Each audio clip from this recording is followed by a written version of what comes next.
Hello ট্রেনিরা, আজ আমরা শিখতে যাচ্ছি সরঞ্জাম শনাক্তকরণ সম্পর্কে।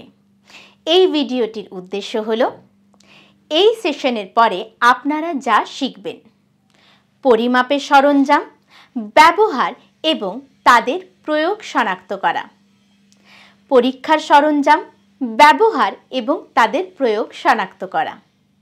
চলুন শুরু করি। Firm joint calipers. Firm joint ক্যালিপার্সের ক্ষেত্রে দুটি লেগ এক প্রান্তের দিকে সমান করা হয়। কোনো ওয়ার্কপিস পরিমাপ করার জন্য ক্যালিপারটি মোটামুটিভাবে প্রয়োজনীয় আকারে খোলা হয়।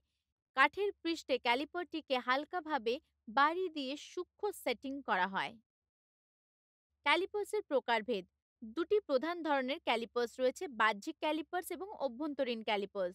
যে ক্যালিপারগুলি বাইরের পরিমাপ করতে ব্যবহার করা হয় তাকে এক্সটার্নাল ক্যালিপার বলা হয়। যে ক্যালিপারগুলি অভ্যন্তরীণ পরিমাপ করতে ব্যবহৃত হয় সেগুলিকে ইনসাইড ক্যালিপার বলা হয়। Spring joint callipers. এই ধরনের ক্যালিপার্সের জন্য লেগগুলিকে একটি স্প্রিং লোডেড পাইভটের মাধ্যমে সামঞ্জস্য করা হয়। ক্যালিপারের লেগগুলি খুলতে এবং বন্ধ করার জন্য একটি স্ক্রু এবং নাট দেওয়া হয়। স্প্রিং জয়েন্ট ক্যালিপারগুলির দ্রুত সেটিংয়ের সুবিধা রয়েছে। যতক্ষণ নাট ঘোরানো হবে না ততক্ষণ তৈরি করা সেটিং পরিবর্তন হবে না। ক্যালিপারের আকার তার দৈর্ঘ্য দ্বারা নির্ধারিত হয়, যেই দূরত্বটি মধ্যকেন্দ্র এবং লেগের অগ্রভাগের মধ্যে থাকে। পরিমাপের নির্ভুলতা মূলত কাজ পরিমাপ করার সময় অনুভূতি বা স্পর্শের আবেগের উপর নির্ভর করে।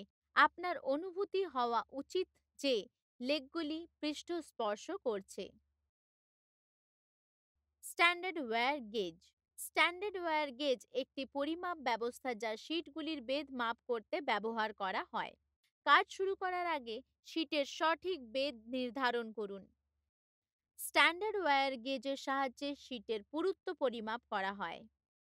এই ফাঁক বা স্লটগুলি বিভিন্ন প্রস্থের হয় এবং নির্দিষ্ট গেজ সংখ্যার মতোই হয়। প্রতিটি স্লটের এক পাশে গেজ নম্বরে মোহর লাগানো হয় এবং অন্যদিকে শীটের পুরুত্ব এবং তারের ব্যাস দেখানোর জন্য 1 ইঞ্চির দশমিক ভগ্নাংশে মোহর লাগানো হয়। স্ট্যান্ডার্ড ওয়্যার গেজের স্লটে শীটের প্রান্তটি ঢুকিয়ে শীটের পুরুত্ব পরীক্ষা করা হয়। তারের ব্যাস বৃত্তে নয়, বরং শুধুমাত্র স্লটে তার ঢুকিয়ে চেক করা হয়। এসডব্লিউজি গেজ নম্বর যত বেশি হবে শীটের পুরুত্ব ততই কম হবে। Try square. ট্রাই স্কোয়ার হলো একটি নির্ভুল যন্ত্র যার ব্যবহার যে কোনো পৃষ্ঠের বর্গক্ষেত্র পরীক্ষা করতে করা হয়। ট্রাই স্কোয়ারের পরিমাপের নির্ভুলতা প্রতি 100 মিলিমিটার দৈর্ঘ্যে প্রায় 0.002 মিলিমিটার, যা বেশিরভাগ ওয়ার্কশপের উদ্দেশ্যেই সঠিক। ব্যবহার: ট্রাই স্কোয়ারের ব্যবহার করা হয় পৃষ্ঠের সমতলতা পরীক্ষা করতে, প্রান্তের বর্গাকারতা পরীক্ষা করতে, ভেতরের বর্গাকারতা পরীক্ষা করতে।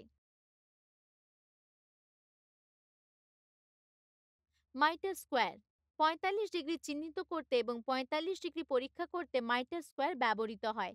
এটি তার স্টকের প্রান্তে এবং ব্লেডের দ্বারা কাটার ফলে ব্যবহার করা হয়। এটি স্থায়ীভাবে রিভেট দ্বারা স্থির করা হয়। এর ব্লেডের দৈর্ঘ্য 200 মিলিমিটার থেকে 350 মিলিমিটার পর্যন্ত থাকে। এর ব্লেডের স্নাতক আছে। ট্রাই স্কোয়ার এবং মাইটার স্কোয়ারের মধ্যে একমাত্র পার্থক্য হল যে ট্রাই স্কোয়ারে ব্লেড এবং স্টক 90 ডিগ্রিতে স্থির করা হয় এবং মাইটার স্কোয়ারে ব্লেড এবং স্টক 45 ডিগ্রি স্কোয়ারে স্থির করা হয়।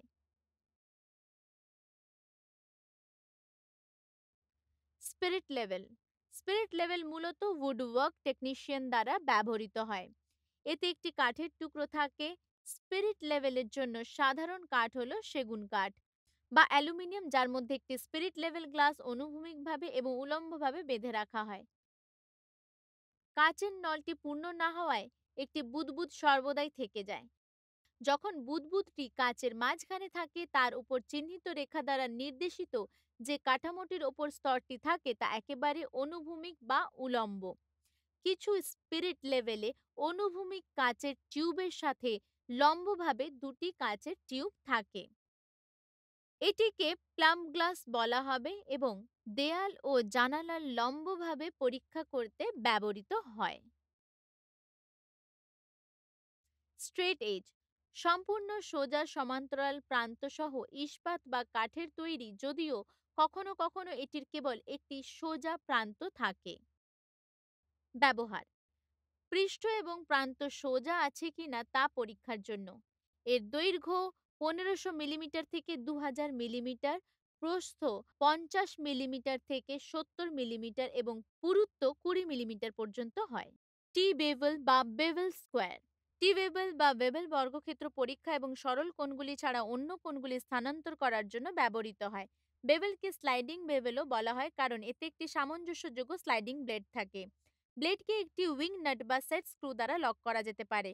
প্রয়োজনীয় কোণটি একটি সোজা প্রান্ত দিয়ে সেট করা হয় এবং ডিগ্রি প্রোট্রাক্টরের বিরুদ্ধে পরিমাপ করা হয়। ব্যবহার: স্লাইডিং বেভেলগুলি ডাভটেল, চেয়ারের জন্য সাইড রেল, চ্যামফার, বেভেল এবং অঙ্কনের কোণগুলি কাজের টুকরো স্থানান্তর করতে ব্যবহৃত হয়। বেভেল স্কোয়ারের অংশ। প্লাম বব: এই উপকরণটি একটি শক্ত পিতল বা ধাতব সিলিন্ডার যার একটি তীক্ষ্ণ প্রান্ত একটি স্থগিত রেখার সাথে সংযুক্ত থাকে, যাতে এর ডগাটি সর্বদা সোজা নিচের দিকে নির্দেশ করে। এর উপরের অংশটি একটি ছোট কাঠের খণ্ড যার কেন্দ্রে একটি ছিদ্র করা হয় যাতে সিলিন্ডারটিকে বৃত্তের লাইন বরাবর ওপরে বা নিচে সরানো যায়। কাঠের ব্লকের ব্যাস সিলিন্ডারের ব্যাসের চেয়ে সামান্য বড় থাকে যাতে সিলিন্ডারটি কাজের টুকরোগুলির সাথে যোগাযোগ না করে অবাধে ওপরে এবং নিচে চালিত হতে পারে। প্লাম ববের প্রধান ব্যবহার হল স্পিরিট লেভেলের একেবারে সঠিক বিকল্প হিসেবে কাজ করা এবং চিহ্নিত করার ক্ষেত্রে চিহ্নগুলিকে উলম্বভাবে নিচে নিয়ে যাওয়া। রিক্যাপ: এই ট্রেনিং সেশনে ট্রেনিরা পরিমাপ এবং পরীক্ষার সরঞ্জামগুলি শনাক্ত করতে এবং ব্যবহার করতে শেখে। ফার্ম জয়েন্ট এবং স্প্রিং জয়েন্ট ক্যালিপার আলোচনা করা হয়। তাদের প্রয়োগ এবং সঠিক ব্যবহারের উপর জোর দেয়। সেশনটি শীটের বেধ পরিমাপের জন্য স্ট্যান্ডার্ড ওয়্যার গেজ, বর্গক্ষেত্র চেক করার জন্য ট্রাই স্কোয়ার, হরাইজন্টাল আর ভার্টিক্যাল অ্যালাইনমেন্ট নির্ধারণের জন্য spirit level, straight edge test করার জন্য স্ট্রেট এজ, কোণ স্থানান্তর করার জন্য টি বেভেল এবং প্লাম ববকে কভার করে। সঠিক ভার্টিক্যাল পরিমাপের জন্য প্রতিটি টুলের উদ্দেশ্যে ব্যবহার এবং মূল বৈশিষ্ট্য ব্যাখ্যা করা হয়েছে। কার্যকরী টুল শনাক্তকরণ এবং প্রয়োগের জন্য ব্যাপক জ্ঞান প্রদান করা হয়েছে। আশা করি আপনারা এই সেশনে শেখানো সমস্ত কিছু বুঝতে পেরেছেন। অন্য ভিডিওতে আবার দেখা হবে। ততক্ষণ পর্যন্ত জানাই ধন্যবাদ এবং বিদায়।